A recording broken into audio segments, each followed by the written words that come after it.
More good news for Californians as for the second time, our challenge to Assembly Bill 2571, which banned advertisements for firearms and firearms parts to youth, sees another reversal from the Ninth Circuit. Let's talk about it.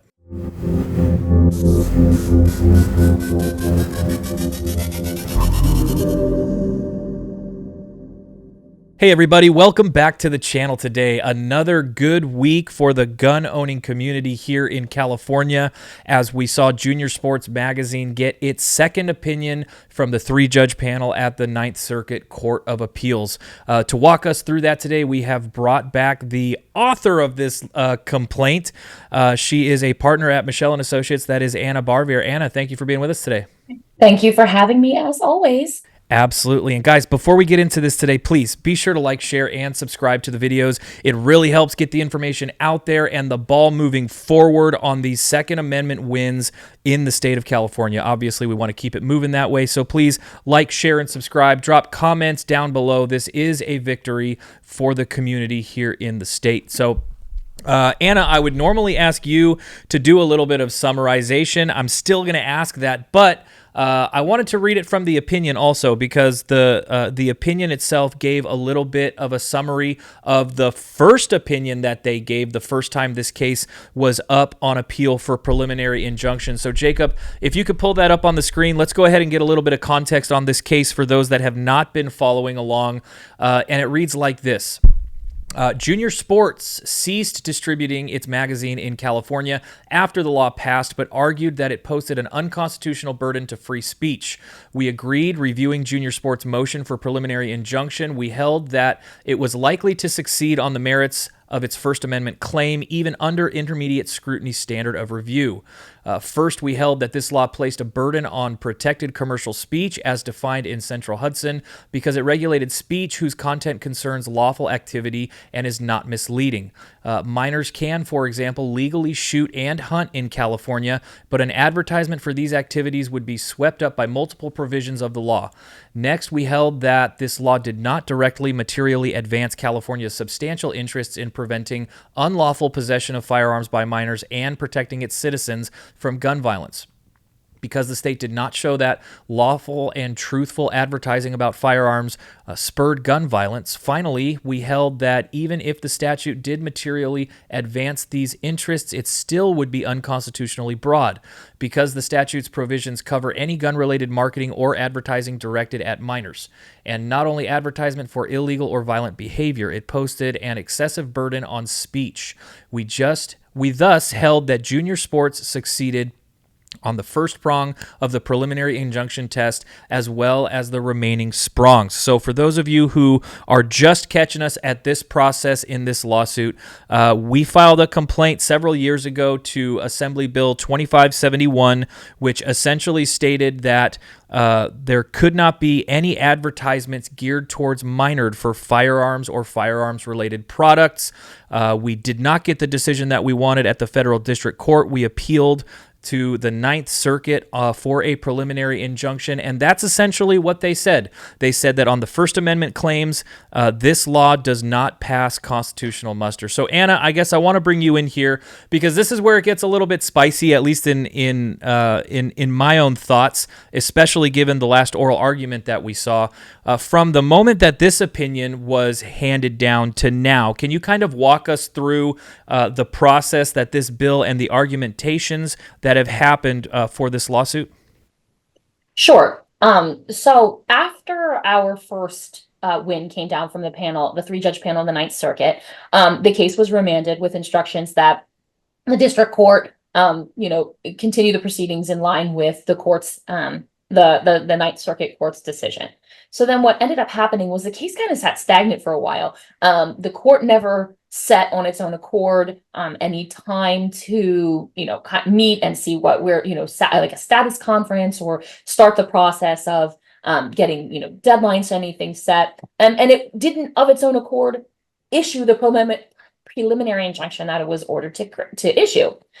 So we started to have some back and forth with opposing counsel at the DOJ. They asked for an additional time to file their answer because they had made overtures to us that we were thinking about ways to settle this, how they would stop enforcing and the like.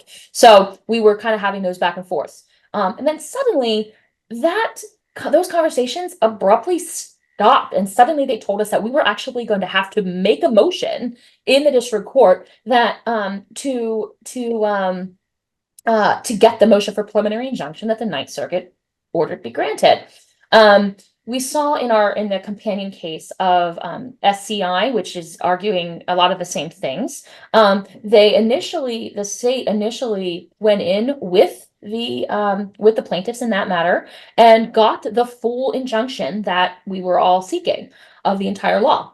But then maybe a day or two later, they came to us and said, actually, no, we think it was only subsection A. You're going to have to move, or we're going to argue this to the end that subsection B should still be in effect. Some legal wrangling happened. There were briefs, there was hearings, and the district court ultimately said, okay, you get an injunction, but only as to subsection A and the portions that kind of rely on it, not as to subsection B. Okay. Thereafter, the state then moved in the Safari Club International case to get that same relief. Like, oh, judge, can you please reconsider that order you already granted and actually pull back and only do subsection A? And that court granted it. Our case, the Junior Sports Magazine's case, went on. We filed a notice of appeal. We also almost immediately asked the court to take this and treat it as what's called a comeback case. And so when your case is kind of going up and down the rungs of the court system, if you go back to the ninth with the same case, you can get it labeled a comeback case, and it will go back to the same panel that heard it before. And we wanted that, right? Because we got a 3-0 favorable decision. That was granted rather quickly, and that was obviously a big one for us. We were really excited. And then briefing happened, and we waited and waited. We finally got we're going on a year now, I think. We got our oral argument, and those of you who had the pleasure of watching it saw how that went. Many, at least some members of the bench were pretty heated with the state's arguments. And I think even with the district court for coming up with this idea that subsection B should be severed from the rest of the entire statute, so that the court could then only enjoin a portion of the law. And that's where we are now. Yeah, and that's really what the oral argument was about. So, the case gets remanded with instructions to place a preliminary injunction, and they only place a preliminary injunction on half the law.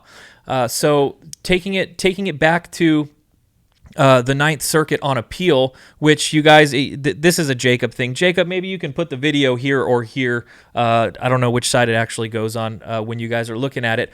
But if you haven't checked it out already, check out that video. We went through the oral arguments the second time around in depth with Anna, so you can watch 2 videos in a row with Anna on it, so that you can get a little bit more clarification on that. But essentially, they came back with this idea to sever the law halfway through the case, and you can't really do that. So when it went to the oral arguments the second time, the sentiment of the panel of judges was like, should we even be considering this, severing A from B, because you didn't argue it the first time, which I think led to a little bit of their frustration with the state. However, Jacob, if you could pull this up too, I wanted to read one more portion of this opinion, because even though the sentiment of the judges at that time was, should we even be considering it, they certainly did consider it, and they wrote about subsection B right here. It reads like this.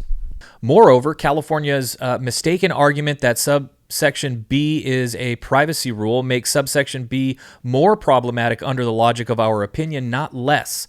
The state's alleged privacy rule gives possessors of minors' information broad discretion and wide latitude in disclosing the information, while at the same time restricting the information's use by some speakers and for some purposes. But the Supreme Court has repeatedly held that the state may not condition privacy on acceptance of a content-based gun-based rule that is not drawn to serve the state's asserted interest.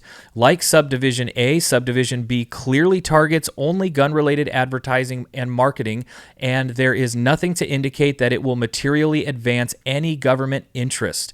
The state may not selectively burden otherwise lawful speech in the name of protecting privacy, and the district court abused its discretion by enjoining only Subdivision A. So I guess from the oral arguments until now, Anna, the sentiment there was, should we even be considering this? They certainly considered it. They put it in there. I guess my question to you is like, is this a slap in the face from this panel of judges, or do they just assume it's better to be as thorough as possible so that the instructions going back down to the federal district court get followed? It's a good question. And obviously, it's really hard for me to jump into the brain of a sitting judge when writing an opinion to determine what's going through their head when they write it, right? I mean, other than what they say in black and white. And perhaps they were they were doing this to put forth their clear frustration with both not just the district court, but the state for making the arguments that it did belatedly. But ultimately, being really clear like this serves obviously an important purpose. They have to be super clear. Lawyers have to be very clear, and courts have to be very clear whenever we're writing, so that we're getting the correct relief that we're seeking, and that there's no way to wiggle around what the Ninth Circuit panel meant when it said what it said. So now we have this opinion that's going to go back and be like, we said what we said, we meant what we said, now we expect you to follow what we said. And we're not giving you here is very hard for you to find any reason to then suggest, oh, well, maybe they didn't mean this subsection, or maybe they only meant for certain purposes. They have to be really clear. And I'm not suggesting that we were unclear in our requests before, or even that the 3-judge panel was unclear before. I think everybody was aware what they meant to say and what they were saying. I think it was very clear.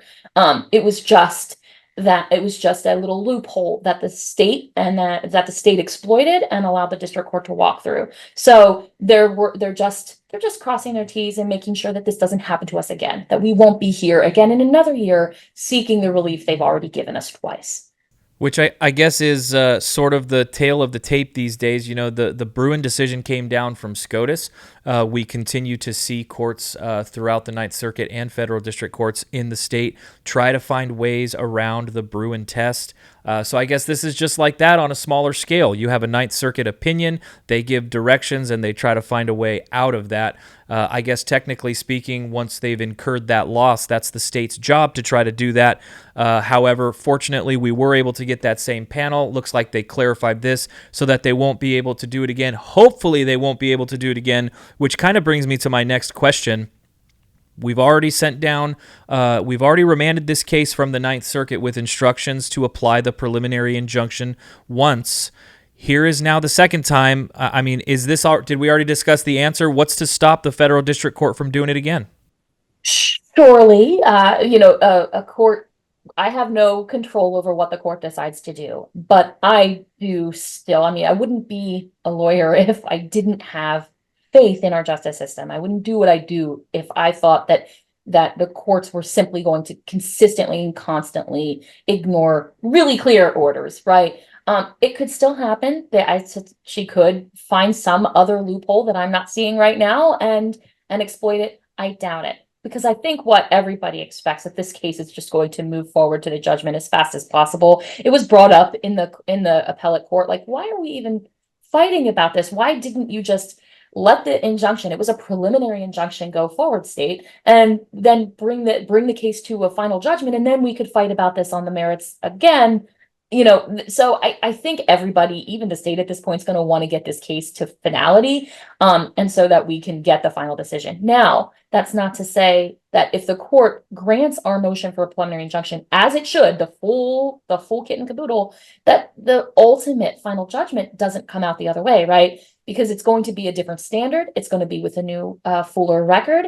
And we may see that the district court, so while she grants the preliminary injunction, as she's being forced to do, sees that on this new record for MSJ or at trial or whatever, substantive motion we bring, oh, well, this record's different, quite a bit different than what the Ninth Circuit saw on preliminary injunction. So I can decide that when we're talking about final judgment, that you don't win.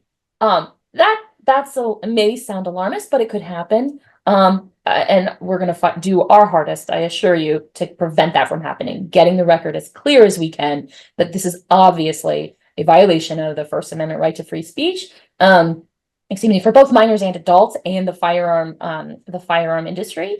And we'll hope that we get that final judgment that we all have been so long waiting for. Well, yeah, I guess when the stakes are so high, I can't really think of too many scenarios where it would be a bad idea to at least think of and consider the worst case scenario. But for the time being, we do have this Ninth Circuit opinion that has ruled in favor of the firearms community. They've said this law is unconstitutional. If we get that preliminary injunction, at the very least, on the path to that final judgment for the case itself, this law would not be enforced. This is the second go around. I've already mentioned that a few times. The time frame from the oral arguments to this opinion came pretty quick, just a couple of weeks. Is it normally quicker the second go around, or what's your idea for the timeline as this case moves forward? I don't think I could say that it's normally quicker. For instance, Duncan had the same, that went up and down a few times, and the case, still got drawn out. We've been going since 2016 in that one. But in this case, I think that it was kind of unusually fast of a turnaround, because it was just, if you saw the oral argument, you knew it was so clear that the panel was not having the state's argument. There wasn't a lot to debate there. They knew that they didn't have to go into it in too much depth, because they already did go into it and do the entire analysis as to subsection B just as much as the rest of the law. So it was a much easier decision to come to get all the judges on board for and to write the decision. So sometimes you have a simpler case with simpler issues and it comes down fast on appeal, and other times you don't. But in my experience, because I bring difficult cases about the Second Amendment, they usually are a lot longer than this. Well, fair enough. Certainly something that we're going to be following along, not just the process of whether or not that preliminary injunction gets granted, but the final judgment in the case as well. But for now, we're celebrating a win. And Anna, thank you for helping bring that win. Definitely good work on your end. I appreciate you very much. I know that you're pretty busy with all the other cases. I want to thank you for coming on and sharing with us. Oh, thank you so much for those kind words. I'm so happy to do this work. Very excited about the win and excited to bring home the final win in this matter. Yeah, and hopefully we'll be seeing you in the next couple of weeks. Who knows? Hopefully soon to talk about that potential preliminary injunction. Thanks again. Of course. Thank you. Absolutely. And guys, one more time, please, if you like content like this, you want to continue and see more, please be sure to like, share, and subscribe to the videos. It really helps get the algorithms working in our favor, and it's a great way for you to directly contribute to Second Amendment litigation just like this, as well as the Second Amendment legislative efforts. Thanks again, guys. We'll see you on the next one.